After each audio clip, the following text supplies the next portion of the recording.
लेके चाय की खेती से लेके कॉफी से लेके एप्पल से लेके मतलब जम्मू कश्मीर से लेके कन्याकुमारी तक और इधर से महाराष्ट्र से लेके अगरतला तक ये पूरी की पूरी खेती कर सकते हैं। और आप तो वैसे ही पूरी भारतवर्ष में फैले हुए हैं। ऐसा कोई भारत का कोना है जिसमें एमआई लाइफस्टाइल का कोई डिस्ट्रीब्यूटर ना हो? मुझे तो नहीं लगता। आप हर जगह फैले हुए हैं। हर प्रकार की खेती आप ये 7 प्रोडक्ट के साथ में कर सकते हैं, क्योंकि हम ब्रॉड स्पेक्ट्रम प्रोडक्ट लेके आए हैं आपके लिए।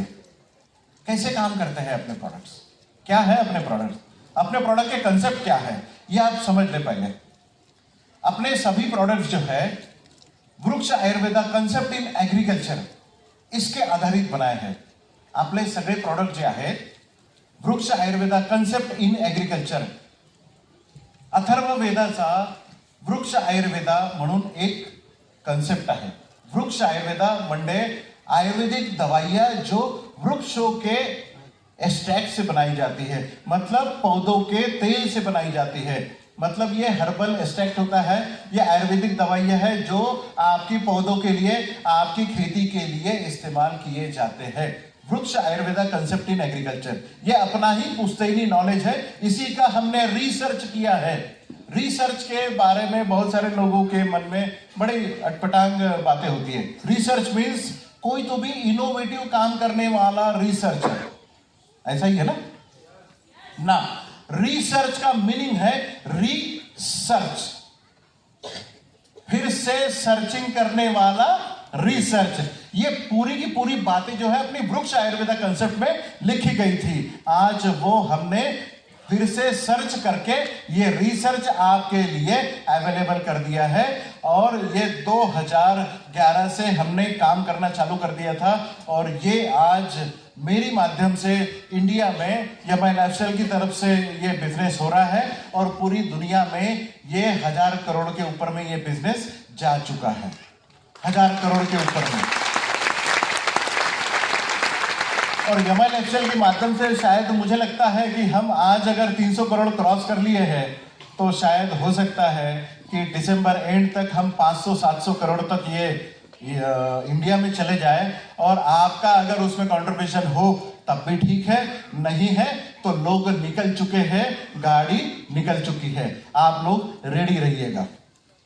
वृक्ष आयुर्वेदा कंसेप्ट इन एग्रीकल्चर, ये बेसिस पे हमने ये प्रोडक्ट बनाया है। दूसरे ये प्रोडक्ट क्या है?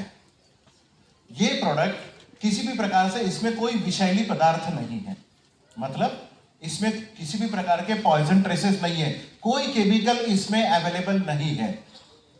इसका मतलब यही है कि अगर ये दवाई आपने पी ली तब भी आपकी जान नहीं जा सकती है। हाँ, कोई सुसाइडल अटेम्प्ट कर सकता है। किसानों के सुसाइडल अटेम्प्ट के बारे में दुनिया में हम बदनाम है। वैसे ही तो लोग बोलते हैं कि इंडिया में किसान लोग अपने कर्जे के कारण या किसी और कारण आत्महत्या कर लेते हैं। अगर कोई आत्महत्या करने का सोचेगा एमआई लाइफस्टाइल की दवाई से, तो शायद वो आत्महत्या कर नहीं पाएगा, क्योंकि इसमें किसी भी प्रकार का कोई विषैली पदार्थ नहीं है। अगर ये किसी की जान नहीं ले सकता तो कीड़े मकोड़े कैसे जा सकते हैं? बड़ा अच्छा सवाल है। आ रहा है मन में? yes. अगर कीड़े अपने हर खेत में आते हैं, चावल की खेती हो, कोई भी खेती हो जिसमें ये कीड़े आते हैं, अगर उनको खत्म नहीं करेंगे तो हम कंट्रोल कैसे करेंगे? कंट्रोल करने का आज तक एक ही तरीका आप लोगों को पता था, अगर वो जीव को या फिर वो कीड़ों को अगर खत्म कर पाएंगे तभी ये कंट्रोल होंगे। ये आपका कंसेप्ट था, सही है कि नहीं है? yes. बालकनी वाले बिल्कुल, बालकनी बिल्कुल दिखाई नहीं देती, पूरी भरी हुई है? ओके। मैं कहीं से भी दिखूं ना दिखूं, मेरा सर तो चमकता है ना? अगर अपने प्रोडक्ट में अगर किसी भी प्रकार से कोई विषैली पदार्थ नहीं है, केमिकल अगर इसमें नहीं है, तो ये कीड़ों की जान कैसे लेते हैं? ये कंसेप्ट आप समझ लीजिए, क्योंकि हर किसान का ये सवाल हो सकता है। आपको कोई भी एक्सपर्ट ये पूछ सकता है कि अगर ये काम नहीं है, मतलब किसी की जान नहीं ले सकते हैं, कीड़ों को खत्म नहीं करते, तो हम कीड़ों को खत्म कैसे करते हैं? हम तो खत्म करते ही नहीं है। देखिए, समझ लीजिए, आपने आपके पौधों का संरक्षण करने के लिए आपके पौधों के ऊपर में छिड़काव किया अपनी दवाइयों का। कीड़ा आया, उसने आपके पौधों को, पत्तों को, फलों को, फूलों को नुकसान करने की कोशिश की, या जड़ों को, तनों को, किसी भी प्लांट पार्ट्स को आपको नुकसान करने की कोशिश की, तो उसके साथ में 4 पॉइंट प्रोग्राम होगा। एक प्रोग्राम होगा उसके साथ। कैसे प्रोग्राम होगा? जब भी छिड़काव किया पौधे के ऊपर में, नुकसान करने के लिए कीड़ा आएगा, नुकसान करने की कोशिश करेगा, वो खाने की कोशिश करेगा, उसका रस चूसने की अगर कोशिश करेगा, तो कीड़े का पहला उसका मुंह बंद हो जाएगा। क्योंकि जैसे हमें टॉन्सिल्स होते हैं, उन्हें मैंडिबल्स होते हैं गले में, वो मैंडिबल फूल के उनका मुंह बंद हो गया, मतलब खाना बंद हो गया, मुंह बंद हो गया। पहला उसके ऊपर में इफेक्ट होता है। दूसरा इफेक्ट होता है ब्रेन स्ट्रोक होता है कीड़े को। हम मार रहे क्या किसी कीड़े को? नहीं, वो आया, उसने अपने पौधों को जिसके ऊपर में छिड़काव किया है नुकसान करने की कोशिश करी, और वो खुद आया, मुंह बंद हो गया। दूसरा इफेक्ट हो गया ब्रेन स्ट्रोक हो गया उसे, मतलब ब्रेन रिलेटेड जितने भी फंक्शंस है वो बर्बाद, ऑफ हो गया, ब्रेन ऑफ हो गया, ब्रेन स्ट्रोक हो गया। तीसरा इफेक्ट उसकी बॉडी के ऊपर होता है, पैरालिसिस का अटैक आता है उसे। मतलब जो कीड़ा है उसकी बॉडी आड़ी तिरछी होके वो एकदम पड़ा रहता है। और चौथा इफेक्ट होता है डिहाइड्रेशन होता है कीड़े के ऊपर में, और उसके शरीर से calcium plus plus and sodium plus plus इस मात्रा में, मतलब उसकी शरीर से साल्ट्स बाहर निकल जाते हैं पसीने के माध्यम से, और इस तरीके से छिड़काव करने के बाद में कीड़े का अंत 24 घंटे में होता है। हमने मारा किसी कीड़े को? कीड़ा आया अपने आप छिड़काव किए हुए पौधे के ऊपर में नुकसान करने की कोशिश करी। हेलो, समझ रहे सर? कीड़ा आया, उसने नुकसान करने की कोशिश करी, मुंह बंद हो गया, ब्रेन स्ट्रोक हो गया, पैरालिसिस का अटैक आ गया, चौथा शरीर से पानी बाहर। इस तरीके से 24 घंटे में कीड़े का अंत हो गया। ये फिलोसॉफी बहुत जरूरी है, आपकी दिमाग में डाल लेना है, क्योंकि ये हर कोई सवाल इसी के रिलेटेड होता है। अब दूसरा सवाल आता है, छिड़काव कब करें? सही रिजल्ट लाने के लिए, सटीक रिजल्ट लाने के लिए आपको छिड़काव कब करना होगा? जब किसानों की आंखें खुलेगी तब करना होगा? नहीं, जब उसे इल्ली, सुंडी या फिर अळी जेव्हा त्याला शेतावर दिसते त्यावेळेस त्याला फवारणी करायची आहे का? नाही, पण तेव्हाच त्याचे डोळे उघडतात। उसी समय हर किसान की आंखें खुलती है जब उसे अपने खेत में इल्ली दिखती है, अळी दिसते, बरोबर, त्याच वेळेस त्याला फवारणी करायची असते। उस समय उसे कभी भी आप मत बताइए। आज एक कंसेप्ट मैं आपको बताने वाला हूं। मैं तो बड़ा सामने चला गया, नहीं? TC2 क्राउन डायमंड,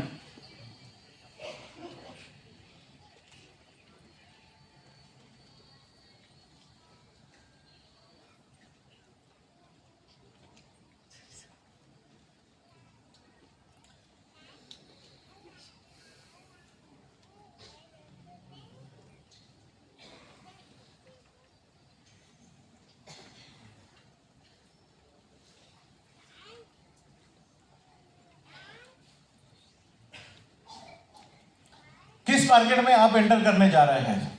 ये बहुत बड़ा सवाल होता है हर एक के मन में कि हम कितने बड़े मार्केट में आज एंटर करने जा रहे हैं। Agro market, IT industry, construction industry, या automobile industry, pharmaceutical industry, nutraceuticals, ये सभी इंडस्ट्रीज के बारे में आप लोग जानते हैं कि नहीं जानते? अगर ये जानते हैं तो आप लोग ये जान लो कि आज भारतवर्ष की नहीं, पूरी दुनिया की सबसे बड़ी इंडस्ट्री अगर हम बोलेंगे तो वो एग्रो इंडस्ट्री है। एग्रो इंडस्ट्री में हम आज एंटर करने जा रहे हैं। 2018 की फिगर मैं आपको बता रहा हूं, उसके बाद में कोरोना लग गया था और कोरोना के बाद में बहुत सारी फिगर्स इधर उधर हो गई। बट 2018 की जो फिक्की की फिगर है, जिसमें हमने बोला, आपको बताते हैं कि 2,50,000 मिलियन US डॉलर, इतना बड़ा भारतवर्ष का सेगमेंट है। 2,50,000 मिलियन, एक के ऊपर में 6 शून्य। ये मल्टीप्लाई करो 2,50,000 को, उसके बाद में मल्टीप्लाई करो $1.75 का अगर हम पकड़ते हैं, तो अगर मल्टीप्लाई करते हैं इतने बड़े मार्केट में, जो फिगर शायद हम पढ़ भी ना सके, इतने बड़े मार्केट में हम एंटर करने जा रहे हैं। जैसे हमने आपको बताया था कि अगर आप डायमंड बनना चाहते हैं तो आप किस प्रकार से, कैसे कैसे स्टेप्स आपने फॉलो करने चाहिए, ये सब हमारे इंडिया ग्रुप ब्रांड के उत्पादों को पहले समझे, उनका अध्ययन करें, फसल पैटर्न को समझे, आप जहां से आ रहे हैं, किस प्रकार से खेती होती है, रबी में कौन सी खेती लगती है, खरीफ में कौन सी लगती है, समर में कौन सी लगती है, किसके यहाँ पानी की सुविधा है, कौन इरिगेशन की फैसिलिटी रखता है, कौन ऊपर की बारिश पे डिपेंड रहता है, कहाँ से बीज लाते हैं, कौन से खेती करते हैं, सोयाबीन लगाते हैं, कपास लगाते हैं, चावल की खेती करते हैं या फिर सब्जियों की खेती करते हैं, इन सब का आपने अध्ययन करना चाहिए। उनके साथ में उनकी संभावित ग्राहक सूची को आप इनलिस्ट कर ले, उनके साथ में कांटेक्ट करें और उनके साथ कांटेक्ट करते हुए उनके प्रॉब्लम सॉल्विंग प्रोडक्ट आप उनको बता पाए। उनके प्रॉब्लम्स अगर कुछ है तो उनके लिए आप कौन से प्रोडक्ट उनको बता सकते हैं। हर स्टेप में आज जब भी मैं आपको एक एक प्रोडक्ट के बारे में बताऊंगा, हाँ ये लाइट्स थोड़े से ऑफ कर देंगे, ओके, तो मैं आपको ये बता सकूंगा, हर स्टेप में, हर प्रोडक्ट के स्टेप में आपको ये बताऊंगा कि अपने प्रोडक्ट्स कितने सही इकोनॉमिकल है। जब भी आप किसानों के पास में जाएं, आप सब लोग व्यापारी हो कि नहीं है? जब आप व्यापारी हो, एंटरप्रेन्योर्स हो, तो आपने कभी भी प्रॉफिट एंड लॉस की बात करनी चाहिए। हरदम जो बात आप रख रहे हो, सामने वाले को बता रहे हो, उसे बताते वक्त प्रॉफिट एंड लॉस का रेशो बता के ही आपने बात करनी चाहिए। आज अगर आप लोग बनिया हो तो मैं भी साथ साथ में बनियागिरी ही आप लोगों को बताऊंगा कि हर प्रोडक्ट जब भी आप प्लेस करो, किस तरीके से प्लेस करो, ये आपको बताना बहुत जरूरी है।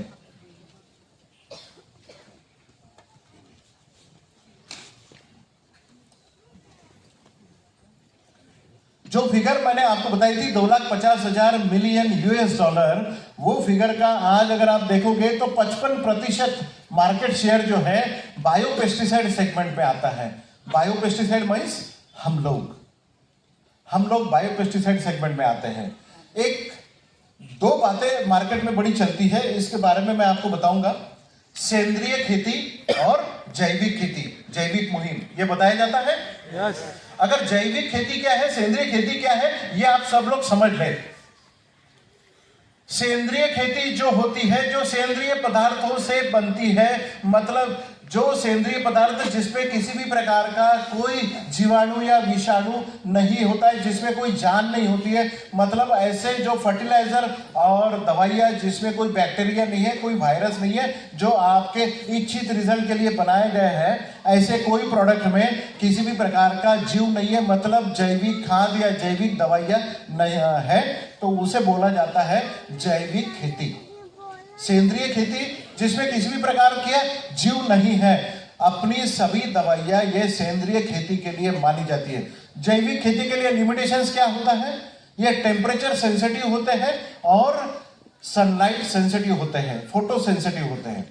मतलब जैविक खेती के लिए जो भी जैविक दवाइयाँ हैं, वो अगर टेम्परेचर अगर 35 डिग्री सेल्सियस के अगर ऊपर चला जाता है खेती का, तो वो दवाइयाँ आपके किसी भी काम में नहीं आती है, वो रिजल्ट नहीं देती। बट अपनी दवाइयाँ जो हमने सेंद्रिय दवाइयाँ जो बनाई है, ये दवाइयाँ 50 डिग्री सेल्सियस के ऊपर भी काम करती है और माइनस डिग्री सेल्सियस, मतलब जहां पर बर्फ पड़ती है वहां पर भी ये काम करती है। और जब रण में आप जाते हो, जहां पर 50 के ऊपर भी टेम्परेचर हो सकता है, वहां पर भी ये उतनी ही कारगर साबित होती है, वहां पर भी आप अपना बिजनेस कर सकते हो। इसलिए हम सेंद्रिय खेती के लिए सेंद्रिय शेती करता आम्ही प्रमोट करतो आणि आपले सगळे प्रोडक्ट जे आहे सेंद्रिय प्रोडक्ट आहे।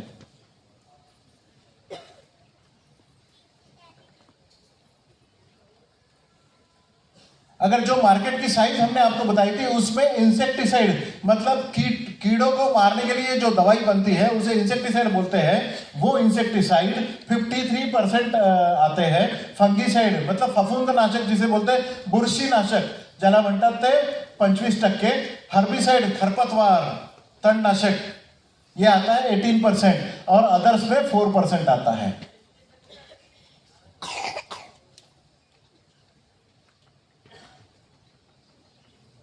फिगर्स पता चली? अगर महाराष्ट्र की अगर हम बात करें, वो वाली फिगर जो आपको मैंने बताई थी, जो हम पढ़ नहीं सकते हैं, उसका करीबन महाराष्ट्र में 20% मार्केट शेयर है। कितना? 20%। कर्नाटका, नागेश सर किधर है? कर्नाटका में अगर महाराष्ट्र से ग्रेप्स और शुगर केन अगर निकाला जाए तो कर्नाटका नंबर 1 पे आता है एग्रीकल्चर में, और आंध्रा एंड तेलंगाना 23% आता है अगर मिला के दिया जाए फिगर। तो ये आपको किस राज्य से आप आ रहे हो, बड़ी मात्रा में आज आप ये बिजनेस कर सकते हो। इंडिया एग्रो को अंडर एस्टिमेट करने की गलती बिल्कुल मत करना, क्योंकि आज इस हॉल से जब आप निकलोगे तो एक ही नाम आपके मन में होगा कि मुझे इंडिया एग्रो का बिजनेस डेफिनेटली करना है। शुरुआत करें? टीम फोर्स शुरुआत करें? आवाज नहीं सुनाई दे रही है? वाह, जोश है।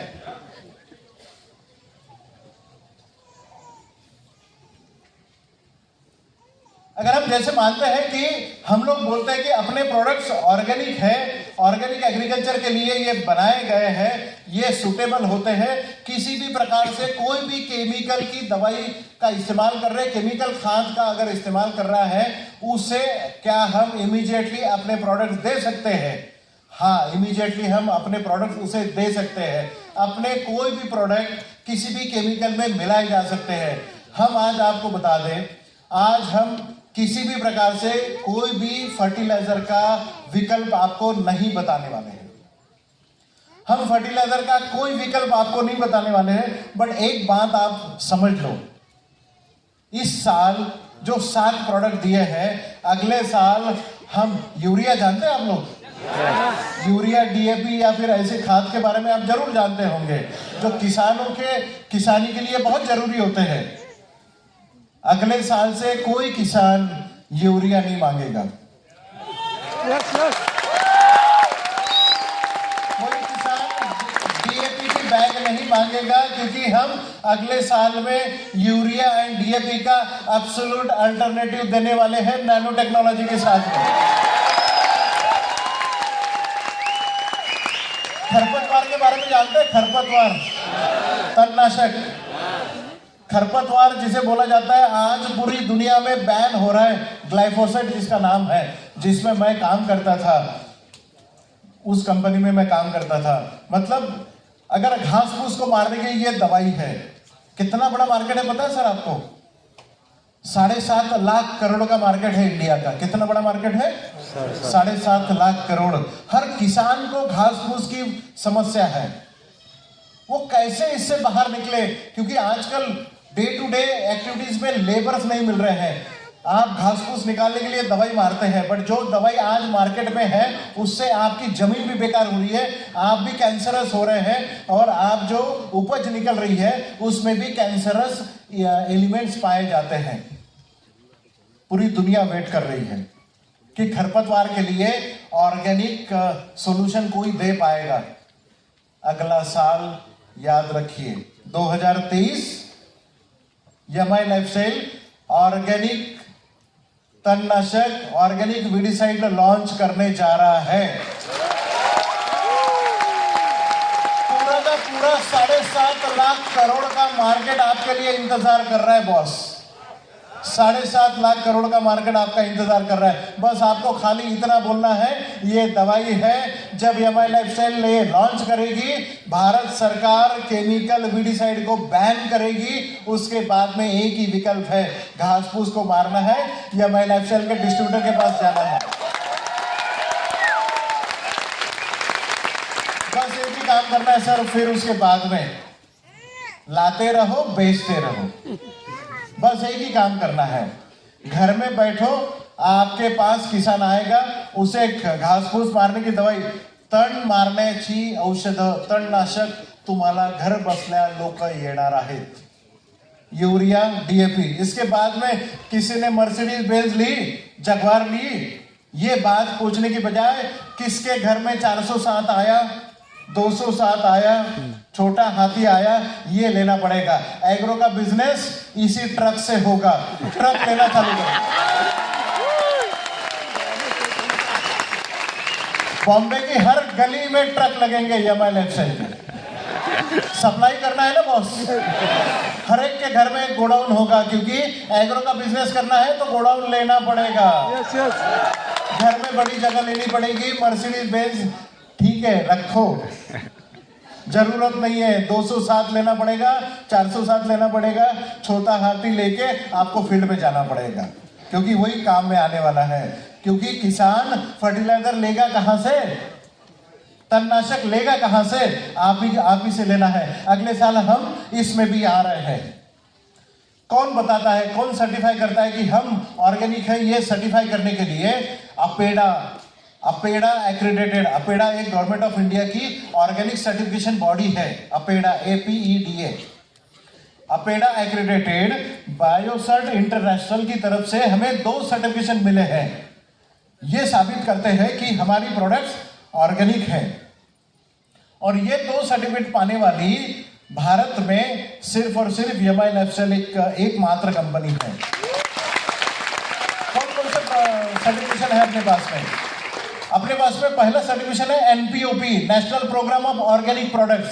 NPOP सर्टिफिकेशन है जो बायोसर्ट इंटरनेशनल ने हमें दिया है, अपेडा एक्रेडिटेड। अगर अपेडा की वेबसाइट पे जाके अगर आप आपका सर्टिफिकेशन नंबर डालोगे तो आपको यमाइल एफएसएल का नाम वहां पे दिखेगा। और ऐसे पाने वाली डायरेक्ट सेलिंग इंडस्ट्री में वन एंड ओनली वन यमाइल एफएसएल NPOP सर्टिफिकेशन।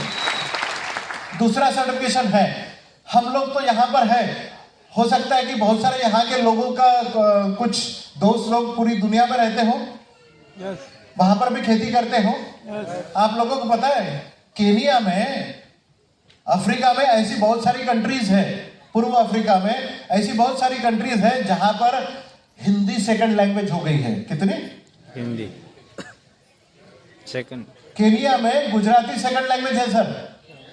इतने गुजराती गुजरात में नहीं है, उतने केनिया में बस गए, उधर ही भाग गए। तो जितने भी यहाँ पर लोग हैं, अगर वो बाहर के लोगों को अगर प्रोडक्ट देना चाहते हैं, प्रोडक्ट देश देना चाहते हैं, तो आप आईफोम सर्टिफिकेशन अपने पास में है।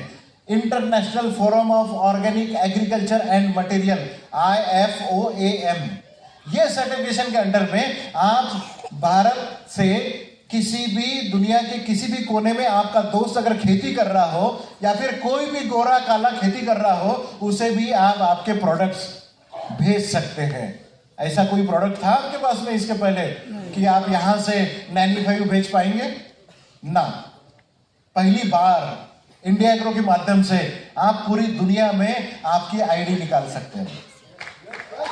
पूरी दुनिया में अगर आपका कोई दोस्त केनिया में बैठा हो, कोई दोस्त चाड में बैठा हो, कोई दोस्त पूर्व अफ्रीका की कोई भी कंट्री में बैठा हो, या फिर अफ्रीका में काम कर रहा हो, या ऑस्ट्रेलिया में काम कर रहा हो, या न्यूजीलैंड में काम कर रहा हो, जहां पर बहुत सारा 50-60% एग्रीकल्चर जो है ऑर्गेनिक है, अगर आपके कोई दोस्त लोग अगर वहां पर है तो आप ये बिजनेस वहां पर भी कर सकते हो। उसके लिए अपने पास में आईफोम सर्टिफिकेशन है, IFOAM। इसके फायदे क्या है ये आप समझ लो, आपके किसानों को बताना बहुत जरूरी होगा। अगर अपनी दवाइयों से जो लोग किसानी करते हैं, खेती करते हैं, उसकी जो उपज निकलती है, अगर आप ये सर्टिफिकेशन की कॉपी अगर उसे देंगे तो वो ऑर्गेनिक प्रोड्यूस करके पूरी दुनिया में उसका मतलब प्याज हो, बैंगन हो, टमाटर हो, कोई भी फल हो, आप यहां से एक्सपोर्ट कर सकते हैं।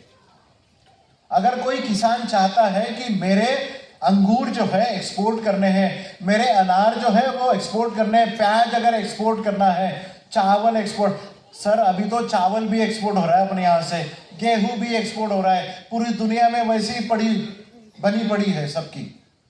यूरोप में ब्रेड बनाने के लिए गेहूं नहीं मिल रहा, C ग्रेड वाला गेहूं मैंने खुद पिछले महीने में 3.5 लाख मीट्रिक टन एक्सपोर्ट किया, मैंने खुद किया C ग्रेड। पूरी दुनिया आज आपकी तरफ देख रही है कि आप कब आपका टमाटर हमें एक्सपोर्ट करो।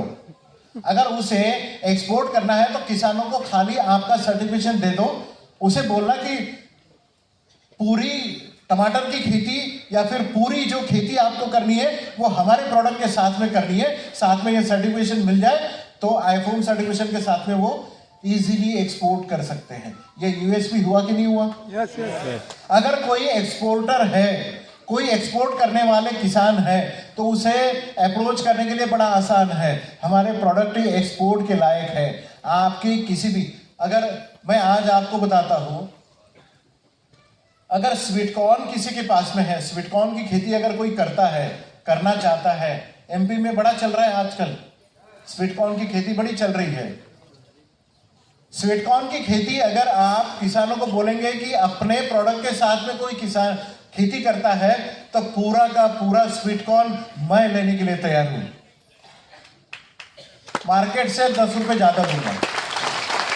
शर्त एक ही है, अपने प्रोडक्ट इस्तेमाल किए होना चाहिए और अपने सीनियर लोगों ने उसे सर्टिफाई करना है कि यस, मिस्टर राम पाटिल ने हमारे प्रोडक्ट्स लेते हुए खेती की है और ये एक्सपोर्ट करने योग्य है। इतना बोलने के बाद में 10 रुपए एक्स्ट्रा रेट देके हम खरीदेंगे, आप खरीदोगे। आप बाई बैक का पॉलिसी भी चला सकते हैं। ये भी यूएसपी आपके प्रोडक्ट के साथ में हो सकती है। मजा आ रहा है? कैसे प्लान्स बन रहे हैं आपके दिमाग में? हो रहा है कि नहीं हो रहा है? कि कैसे कैसे अप्रोच किए जाए, कैसे कैसे आप लोगों को बता सकते हैं कि हमारे प्रोडक्ट्स क्यों लिए जाए।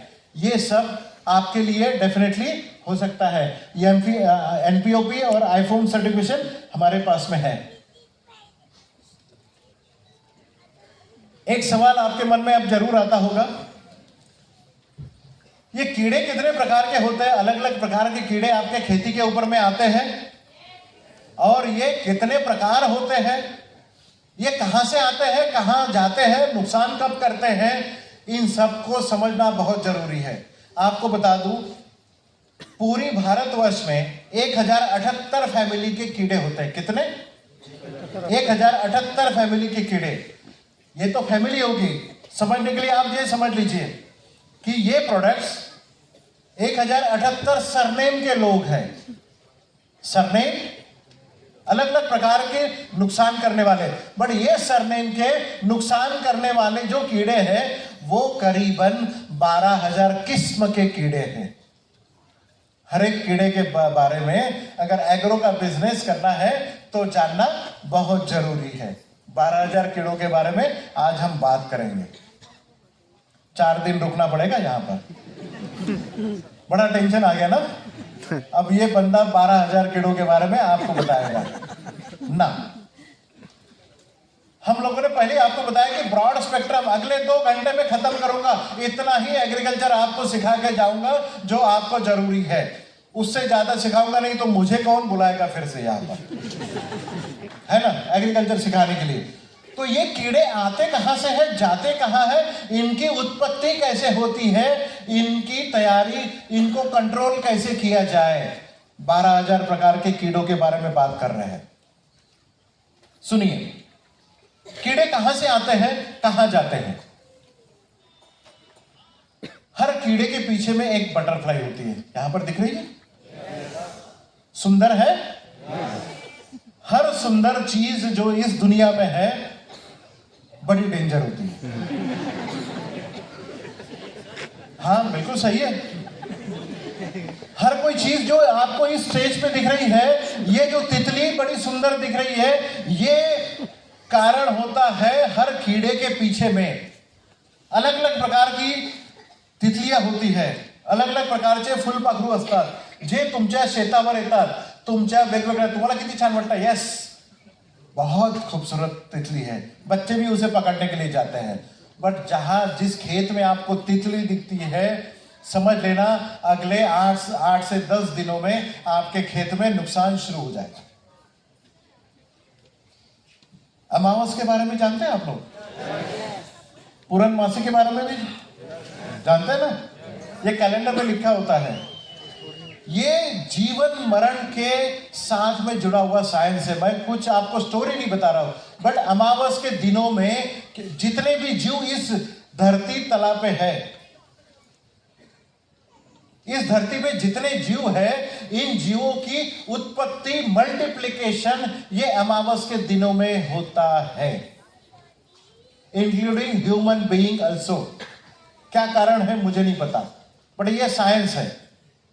जितने भी बच्चे जन्म लेते हैं उनकी शुरुआत जो होती है, इनोकुलेशन जो होता है, वो अमावस की अगल बगल में ही होता है, आप जान लेना। हर कीड़े के पीछे में ये अमावस है। हर कीड़े में एक नर और एक मादा होता है। समझने की कोशिश करिए, साइंस के बारे में बता रहा हूं। सब लोग बड़े हो चुके हैं, एडल्ट है, ये समझ के मैं आपको बता रहा हूं। कोई बच्चे हो तो कान के ऊपर में हाथ लगा ले। हर कीड़े में, हर तितली में नर और मादा होते हैं।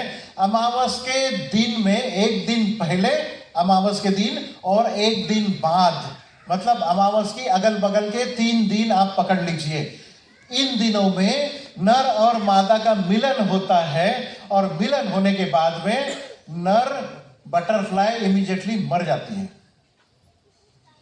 मिलन होने के बाद मादा बटरफ्लाई अगले 3 दिनों के बाद, मतलब अमावस के तीसरे दिन, मिलन होने के तीसरे दिन एक मादा आपके पौधों के ऊपर में, खेत के ऊपर में अंडे डालती है। सिंपल भाषा में बता रहा हूं। ये तीसरे दिन जो अंडे आपके खेत के ऊपर में डाले गए हैं, एक मादा की कैपेसिटी अंडे डालने की 5 अंडे से लेके 5000 अंडे तक हो सकता है। अलग अलग मादा का अलग अलग कैपेसिटी होता है। अंडे डालने के बाद आपके पौधों के ऊपर में, फूल के ऊपर, पत्तों के ऊपर में, पत्ते के नीचे, तनों के ऊपर, ये सब में अंडे डाले जाते हैं। अंडा डालने के बाद में मादा भी मर जाती है, मतलब उनका रोल खत्म हो गया, बात खत्म। मम्मी पापा दोनों गुजर गए, आपके खेत के ऊपर में अंडे रह गए। अंडे डालने के मतलब तीसरे दिन जो अंडे डाले गए उसके 2 दिन बाद, मतलब अमावस से 5वें दिन वो अंडों से सुंडी बाहर निकलेगी, छोटे छोटे कीड़े बाहर निकलेंगे। अमावस के 5वें दिन ये कीड़े बाहर निकलेंगे अंडों से और ये इमीडिएटली नुकसान करना चालू कर देते हैं। ये होता है हर अमावस के समय, आपके साथ, आपके खेती के साथ, आपके पौधों के साथ में ये होता है। 5वें दिन कीड़े बाहर निकले, अलग अलग प्रकार के कीड़े, 12 प्रकार के कीड़े होते हैं, 12,000 प्रकार के कीड़े। कोई रस चूसने वाला होता है, कोई फल खाने वाला होता है, कोई पत्ते खाने वाला होता है। हर प्रकार से आपके पौधों का नुकसान करते हैं। और ये कीड़े बाहर निकलने के बाद में जो आपको स्टेज 1, 2, 3, 4 4 अवस्थाओं से ये कीड़ा बड़ा होता है। और जब आपके खेत में आपको जो सुंडी, अड़ी जो आपके खेत में दिखती है, ये इल्ली तीसरे या चौथे अवस्था की होती है, जो आपको खुली आंखों से दिखती है। पत्ते कटे हुए दिखते हैं, बैंगन के अंदर में चली आती है, फूल गोभी के अंदर में चली आती है, शेंडे के अंदर चली आती है। जहां पर भी खेती हो रही है वहां पर नुकसान करना ये चालू कर देते हैं, पत्तों से रस चूसना चालू कर देते हैं। ये कीड़ों की उत्पत्ति हुई है, अमावस के दिन में शुरुआत हुई है। 5वें दिन से वो अंडों से बाहर निकले और उसके बाद उनकी जो लाइफ चालू हो जाती है, 21 दिन की लाइफ होती है, 21 डेज की। और 21 दिन के बाद में ये हरा कलर का जो आपको कोश दिख रहा है ना, कोश, ये बढ़ते बढ़ते 4 अवस्थाओं से बढ़ते बढ़ते ये हरे कलर की कोश में चले जाते हैं। 21 दिन कंप्लीट होते हैं, फिर ये कोश जो होते हैं वो जमीन में डाले जाते हैं, मतलब रेस्टिंग पीरियड। ये कोश को बोलते हैं रेस्टिंग पीरियड। कीड़ा रेस्ट लेता है। 100 चूहे खा के बिल्ली हज को चली, पूरा नुकसान आपके खेत का कर दिया। उसके बाद में कोश जमीन में, और फिर अगली अमावस आने के 4 दिन पहले उस कोश से फिर से एक तितली बाहर निकलेगी, जो नर होगा या मादा होगा। फिर से अमावस आएगी, नर और मादा का मिलन होगा। तीसरे दिन अंडे डाले जाएंगे, 5वें दिन अंडों से कीड़े बाहर निकलेंगे, नुकसान करना चालू कर देंगे। फिर 21 दिन की लाइफ होगी। 365 दिन आपके खेत में ये कीड़े अपनी तकरीबन 40 से 45 लाइफ साइकिल कंप्लीट करती हैं। कौन सा सही समय है छिड़काव करने का? अमावस का 5वां दिन अगर आपने पकड़ लिया ना, तो तो अमावस के दिन से लेके ये मान के चलिए कि अमावस के दिन में अगर आपने छिड़काव कर लिया, अमावस का दिन थोड़ी होता है, रात होती है ना। मेरा एक लेक्चर था पंजाब में, सरदार जी थे सब, मुझे सवाल पूछा गया कि छिड़काव करना है, रात में कौन छिड़काव करता है? वे बोले, मैंने कहा रात में मत करिए, दिन में करिए। आज रात में आपको नो मून डेज था, दूसरे दिन आप छिड़काव करें। अगर आपने सही समय पे अमावस के दूसरे दिन अगर आपने छिड़काव कर लिया तो एक तो अंडे डाले ही नहीं आपके खेत में, अगर डाले भी गए और अंडों से अगर कीड़े बाहर निकले तो इमीडिएटली चौथे पांचवें दिन तक आप अगर छिड़काव करते हैं या फिर पूर्णमासी तक अगर आप छिड़काव करते हैं, मतलब अमावस से लेके पूर्णमासी 15 दिन का समय होता है। ये 15 दिन में अगर आपने छिड़काव कर लिया किसी भी दवाई का तो अगले महीने के अमावस तक आपको 100% रिजल्ट, कोई कीड़े का नुकसान नहीं। ये साइंस की बात किसी किसान को पता बताइए किसी ने नहीं, हम लोग बताएंगे। क्यों बताएंगे? क्योंकि ये साइंस है। किसानों को आज तक ये कंसेप्ट किसी ने नहीं बताया कि अमावस के दिन अगर आप छिड़काव करते हैं या 4 या 5 दिनों में छिड़काव करते हैं, आमच्या महाराष्ट्रामध्ये तर लग्न खूपच इम्पॉर्टंट असतं। लग्न असलं की मग त्याचं ते अमावस्या असू दे की काही असू दे, मग तो शेतात जाणार नाही आणि मग तो शेतात नाही गेला की मग तो छिड़काव, पण त्याला पुढच्या पौर्णिमेपर्यंत फवारणी करायची आहे। 15 दिवसांचा स्लॅब है, 15 दिनों के स्लैब में अगर आप इस अमावस से लेके पूर्णमासी तक अगर आप स्प्रे करते हैं तो कभी भी कीड़े आपके खेत में नहीं दिखेंगे। मतलब अपनी दवाइयों का रिजल्ट कितने दिन का है? 1 महीने का है। इस अमावस से लेके अगले अमावस तक कोई कीड़ा आपके खेत में नहीं। हर किसान को छिड़काव करने के लिए हर 8 दिन में कम से कम एक छिड़काव करता है। अगर किसान को आप इकोनॉमिक्स के बारे में अगर बताएंगे तो उसे ये जरूर बताना कि 1 महीने में आप 4 स्प्रे करते हो, 1 एकड़ में 1 स्प्रे का खर्चा आपका 2000 का होता है, 4 स्प्रे का खर्चा 8000 होता है। 1 महीने में अगर आप यमाई का कोई इंडिया एग्रो का कोई प्रोडक्ट अगर आप इस्तेमाल करते हैं 1 महीने के लिए तो 8000 की जगह पे 2000 का खर्चा कर सकता है वो। तो हमने कितने रुपए बचाए उसके? 6000 रुपए बचाए। 1 महीने में 6000 बचाए। और 4 महीने की अगर खेती है, सोयाबीन वाले ध्यान दो, कपास वाले ध्यान दो, 4 महीने में अगर आपने 6000 रुपए 24000 बचाए कि नहीं बचाए? अगर उसका खर्चा 30000 का आता है उसमें से 24 तो आप बचा रहे हो, तो कितने हजार का खर्चा किया आपने? 6000 का खर्चा करवाया। मानेगा कि नहीं मानेगा किसान? इकोनॉमिक्स के साथ में आप बताना, ऐसे मत बताना, क्योंकि आदत होती है किसानों की। क्या लीटर मिलता है आपका दवाई, लगता कितना है इसे, ये नहीं पूछेगा वो कि इसके पास में खेती 2 एकड़ की, और सवाल पूछेगा कि 1 लीटर की आपकी खेती का खर्चा क्या है, मतलब 1 लीटर आपकी दवाई का खर्चा कितना है, कीमत क्या है। आप कभी भी कोई भी चीज आप उसे बताओगे 1 एकड़ में कितना खर्चा हो रहा है, कितना आप बचा रहे हो, ये आपने जरूर बताना है। ये अमावस का कंसेप्ट सब लोगों को बता गया? यस। अरे बाप रे, तीसरी भी बालकनी है यहाँ पर। ऊपर समझ में आ गया अमावस का कंसेप्ट? ये सभी किसानों को आप लोगों ने बताना है। अपनी दवाइयाँ कब इस्तेमाल करनी है? अमावस के दिनों में बिजनेस चालू हो जाएगा अपना। बड़ी मनहूस होती है अमावस, यहाँ सभी लेडीज जानती है। अमावस के दिनों में कोई पूजा नहीं करते ना, अपन पूजा नहीं करते, बल्कि बहुत सारे घरों में तो घर की धुलाई होती है अमावस के दिनों में। अच्छा नहीं माना जाता। इंडिया एग्रो का बिजनेस अमावस से ही शुरू होने वाला है।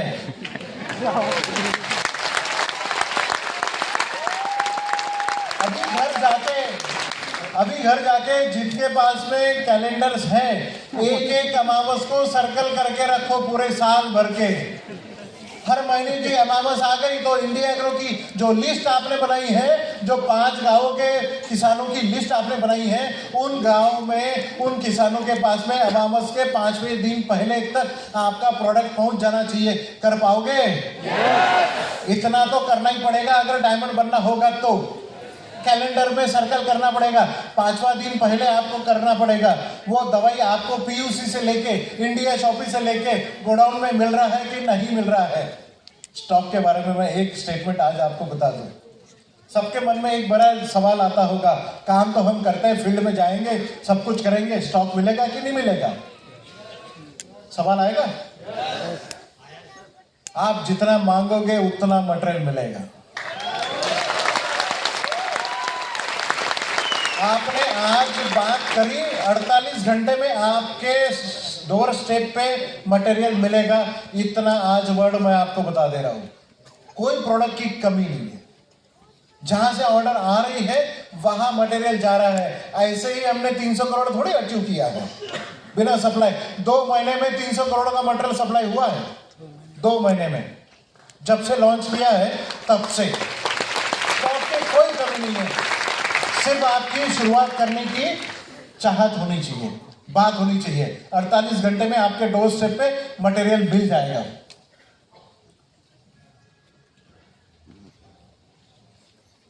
12,000 कीड़े कैसे आते हैं, कब नुकसान करते हैं, चले कहाँ जाते हैं, ये तो समझ में आ गया। अब ये 12,000 कीड़ों में अलग अलग प्रकार के नुकसान करने वाले कीड़े हैं। तो 12,000 कीड़ों को अगर हमने क्लासिफाई किया, अगर उसका वर्गीकरण किया, तो हमें पता चलता है कि 4 प्रकार के मुख्य कीड़े होते हैं। 4 टाइप्स। एक होता है पियर्सिंग एंड सकिंग, मतलब भेदी और चूसने वाले कीड़े। भेदी और चूसने वाले कीड़े मतलब जो आपके खेत के ऊपर में जो पौधे हैं या जो खेती आपने करी है, उन खेती के जो पत्ते होते हैं, वो पत्तों का हरा कलर चूसने वाले कीड़े। इसका मतलब है रस चूसने वाले कीड़े। ये पत्ते हरे कलर के क्यों होने चाहिए? हर पौधे का जो पत्ता होता है, जो पत्ते किचन होता है पौधों का, हर कोई बायोकेमिकल रिएक्शन जो पौधों में चलती है, ये बायोकेमिकल रिएक्शन पूरी की पूरी पौधे की पत्तों में चलती है। रेस्पिरेशन साइकिल पत्तों में होता है, फोटोसिंथेसिस पत्तों में होता है। आपके पौधों का खाना बनाने का पूरा किचन जो है वो पत्ते हैं। जितने ज्यादा पत्ते, जितने लंबे चौड़े पत्ते, जितने हरे कलर के पत्ते, उतनी ही उपज ज्यादा। और ये कुछ कीड़े होते हैं जो इसी पत्तों के ऊपर में आपके अटैक करते हैं, जिसे हम पियर्सिंग एंड सकिंग पहला क्लास।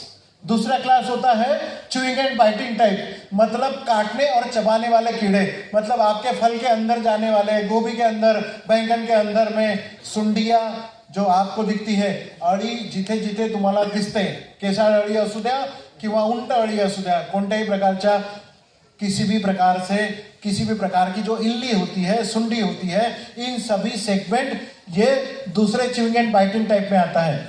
तीसरा रास्पिंग प्लांट टिश्यूज, ये भी एक प्रकार का पत्तों का हरा कलर चूसने वाला कीड़ा होता है, जिसमें व्हाइट फ्लाई करके एक कीड़ा आता है, सफेद मक्खी बोले जाता है, वो कीड़े आते हैं। और चौथा क्लास आता है जो soil insect, white grub, termites, cutworms and crickets, मतलब जो जमीन से कीड़े आते हैं, जमीन में आपकी जड़ों के ऊपर में अटैक करते हैं और जड़ों को ही खाते हैं। इन 4 प्रकार के कीड़े आपको हम बताने वाले हैं। इन 4 सेगमेंट को आपने अगर कंट्रोल कर लिया तो आपकी खेती सक्सेसफुल हो गई। आगे बढ़े। ये कुछ पिक्चर्स आपको दिखाए हैं जो aphid, acid, thrips and mites, इस प्रकार के रस चूसने वाले कीड़े होते हैं। ये कुछ सुंडियां मैंने दिखाने की कोशिश करी है। ये सफेद मक्खी आते हैं पहले प्रोडक्ट के ऊपर में।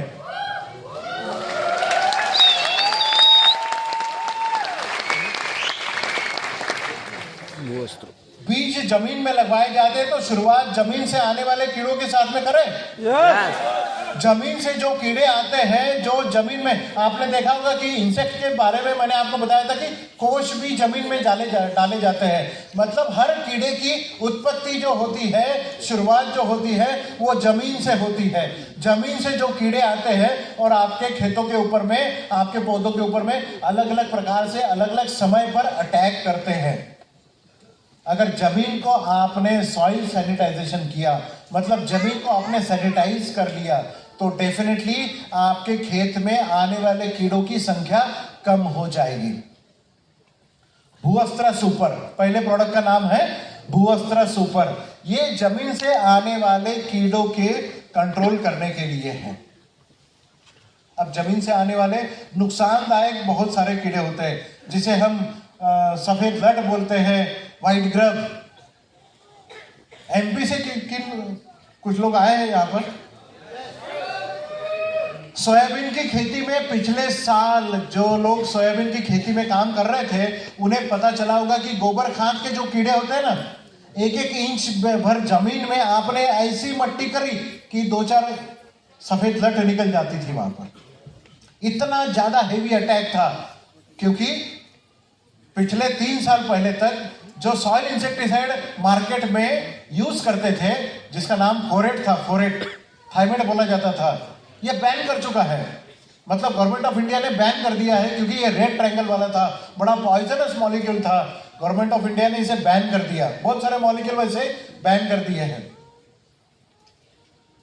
अब जब भी किसान किसानी करता है, रोपाई करता है, बीज जमीन में लगवाता है, उस समय जब जमीन तैयार करता है, उसकी एक आदत थी कि जमीन में बीज डाले, एक फर्टिलाइजर का डोज डाले, और तीसरा डालता था फोरेट या थाइमेट। अब थाइमेट तो मिलता नहीं है, उसकी जगह पे आप जो भी किसान किसानी करेगा, उस समय उसे भूअस्त्र सुपर का ही एक इलाज है। अगर जमीन से आने वाले कीड़ों से जब भी बीज आप जमीन में डालते हैं, बैरन लैंड में जब भी जमीन में आप बीज डालते हैं, या रोपाई जब आप करते हैं, उस समय जब भी पानी के संपर्क में बीज आता है, बीज अंकुरण होकर जब बाहर निकलता है, जमीन में जड़ें चली जाती है, उसी समय जमीन से आने वाले कीड़े उन मासूम से जड़ों के ऊपर में अटैक करता है, सफेद जड़ों के ऊपर में अटैक करता है, और उन्हीं जड़ों को खा डालता है। जड़ें खोखली हो गई तो पौधा ऊपर बढ़ नहीं पाता है, क्योंकि जड़ें ही होती है जो जमीन से आपके खाद, पानी, न्यूट्रिएंट सबको खींच के ऊपर पहुंचाता है, और वो आपके पत्तों के साथ में मिलके, सूरज की लाइट के साथ मिलके फोटोसिंथेसिस करके fat synthesis, protein synthesis, carbohydrate synthesis, इन सभी साइकिल्स के साथ में वो चलते हुए खाना बनाते हैं। जड़ें ही ना हो तो पौधा बढ़ नहीं पाएगा। इसके लिए जब भी आप जमीन में बीज डालते हैं, या फिर कोई रोपाई करते हैं, चावल की खेती का जब भी रोपाई करते हैं, या फिर सब्जियों का जब भी रोपाई करते हैं नर्सरी से लेके, तब आपने जमीन में भूअस्त्र सुपर डेफिनेटली डालना चाहिए। ये फर्टिलायझर का विकल्प नहीं है, हे खताचा काही अल्टरनेटिव्ह नाही है, हे खत नहीं है, this is not a fertiliser. ये इंसेक्ट को खत्म करने की एक, जमीन से आने वाले इंसेक्ट को खत्म करने का एक फार्मूला है। अब जमीन से आने वाले कीड़ों को अगर ये खत्म करता है, कैसे करता है? जब भी ये ग्रैन्युलर फॉर्म में है, जब भी ये ग्रैन्यूल्स पानी के संपर्क में आते हैं, पानी के साथ में मिलके ग्रैन्यूल के ऊपर में जो दवाई चिपकाई गई है, वो दवाई रूट जोन तक चली जाएगी और जड़ों के साथ में चिपक जाएगी। और जब तक जड़ें आपके जमीन में है, जड़ें बढ़ रही है, जब तक आपके खेत में पौधा है, उस समय तक वो जड़ों का संरक्षण करता रहेगा। और जब भी कोई कीड़ा आपकी जड़ों को अटैक करने की कोशिश करेगा, उस समय उसके ऊपर में 4 पॉइंट प्रोग्राम होगा। क्या प्रोग्राम होगा? 4 पॉइंट प्रोग्राम। मुंह बंद हो जाएगा, ब्रेन स्ट्रोक आ जाएगा, पैरालिसिस का अटैक हो गया, और चौथा शरीर से पानी निकल जाएगा। इस तरीके से जमीन में उसकी कब्र खुद जाएगी। हमने मारा क्या उसे? हाँ सर, क्या चीज? खेकड़ा। बताता हूं, खेकड़े के ऊपर में इफेक्ट होता है क्या? या गोगल गाय आती है, उसके ऊपर में इफेक्ट होता है क्या? या फिर केंचुआ जो होता है, गांडुळं असतात तुमच्या शेतामध्ये, वो भी किसान का मित्र होता है, केंचुओं के ऊपर में अटैक होता है क्या? नहीं। जो कीड़े आपकी जड़ों को खाने की कोशिश करेगा, उन सब का खात्मा हो जाएगा। पावर जब तक खेत में आपका पौधा है तब तक इसका पावर रहेगा। 3 महीना इसका पावर रह सकता है। अगर खेत में आपका पौधा 3 महीना है तो आराम से, बिल्कुल बिल्कुल आप निश्चिंत रहे।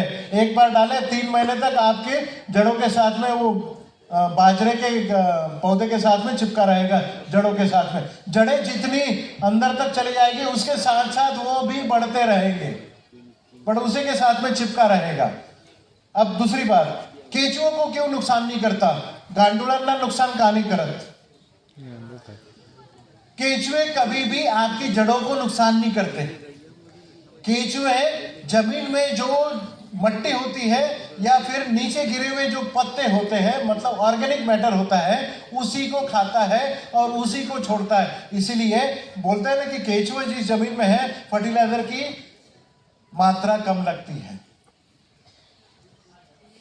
जब केचुआ अगर नुकसान नहीं करता है आपकी जड़ों के ऊपर में, तो केचुआ नहीं मरता है। जिस खेत में आपने भूअस्त्र सुपर डाला है उस खेत में केचुओं की मात्रा बढ़ जाती है। अब आया केकड़े का सवाल।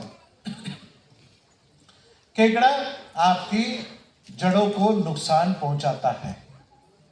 जो छोटे छोटे केकड़े होते हैं वो जमीन में जाके, क्योंकि उसकी भी एक लिमिट होती है जमीन में जाने की, शुरुआती अवस्था में ही वो कर सकते हैं। उस समय अगर भूअस्त्र सुपर जमीन में है तो आपके खेत में कभी भी सफेद लट, गोबर खाद का कीड़ा जिसे डंग रोलर बोला जाता है, मोल क्रिकेट बोला जाता है, टर्माइट, हुमणी, वाळवी, कोकणामध्ये तुमच्या आंब्यावर, काजूच्या शेतावर तुम्हाला कधी कधी वाळवी, हुमणी लागलेली, टर्माइट्सचा बड़ा प्रॉब्लम होता है। ये सभी चीजें आपके भूअस्त्र सुपर से निकल जाएगी। और एक बात, जहां चावल की खेती होती है, किसान की खेती होती है, सवाल पे मैं आता हूं, मेरी बात कंप्लीट हो जाए। जहां पर आपके सांपों का बड़ा प्रॉब्लम होता है, जहां पर सांपों का बड़ा प्रॉब्लम है, अगर आप आपकी घर के अगल बगल में अगर भूअस्त्र सुपर अगर डाल देते हैं तो लक्ष्मण रेखा की तरह सांप भी उसे क्रॉस करके इधर नहीं आता है।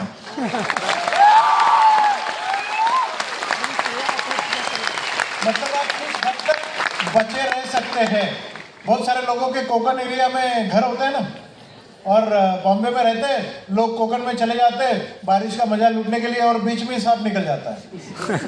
डरने की जरूरत नहीं। जब भी आप गांव जाओ तो भूअस्त्र सुपर की एक बैग लेके जाओ, घर में आप रहो, भूअस्त्र पहले डाल दो अगल बगल में और आराम से सो जाओ, सांप नहीं आएंगे।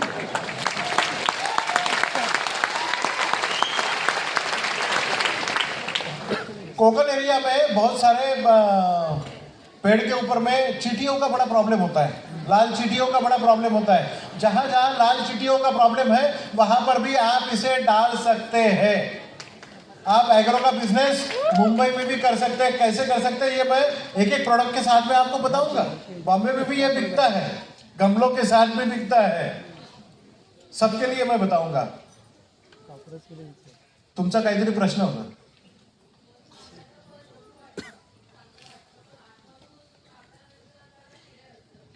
मला वाटतं हा प्रश्नोत्तरीचा तास आपण नंतर घेऊया, कारण आपले काही प्रोडक्ट जे यायचे त्याच्यामध्ये तुमच्या प्रश्नांची उत्तर असणार आहे। तो अपन क्वेश्चन आंसर बाद में लेंगे हम, ताकि एक बार ये सब हो जाए, उसके बाद में हम सब लोग इसके ऊपर में आएंगे।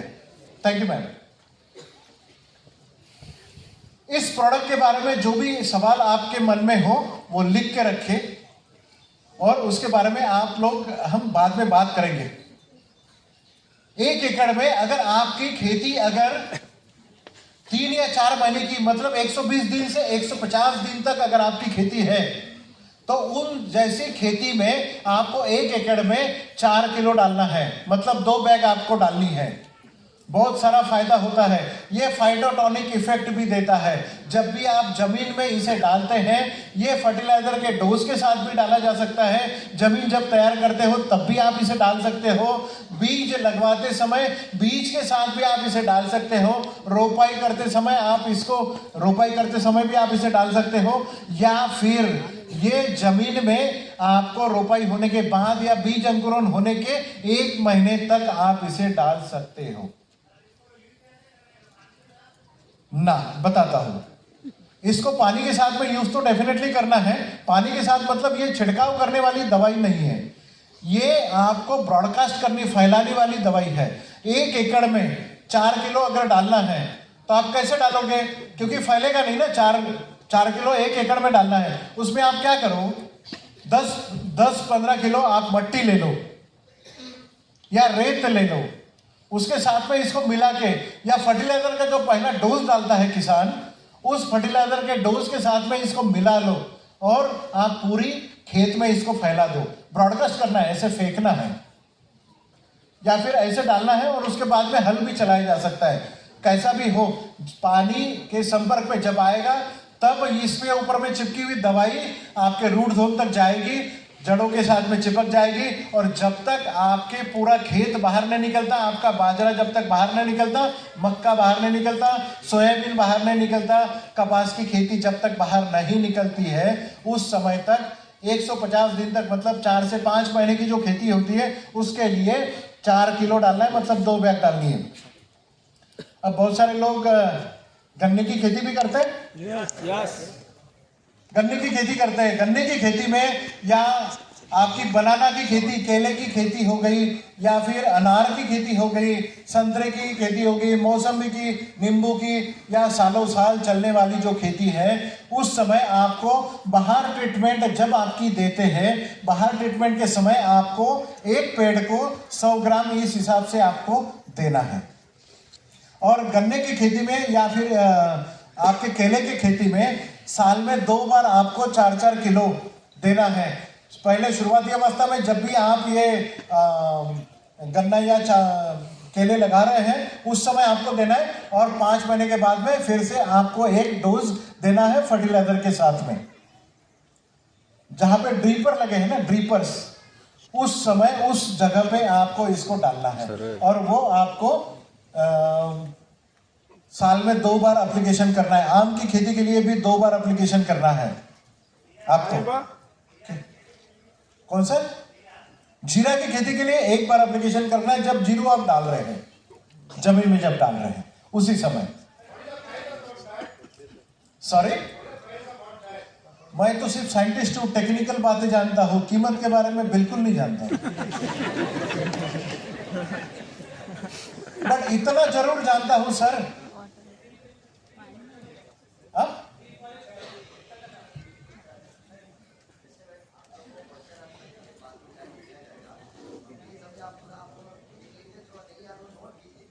पॉइंट लिख के रखो पानी का।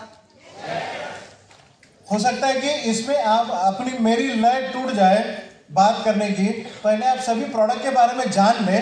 कीमत के बारे में तो मैं अभी भी नहीं बताऊंगा, बाद में भी नहीं बताऊंगा, मुझे ही पता नहीं है कितनी कीमत है। हाँ, इतना जरूर जानता हूं कि जो भी किसान इसको इस्तेमाल करेगा वो अपना खर्चा कम कर सकता है।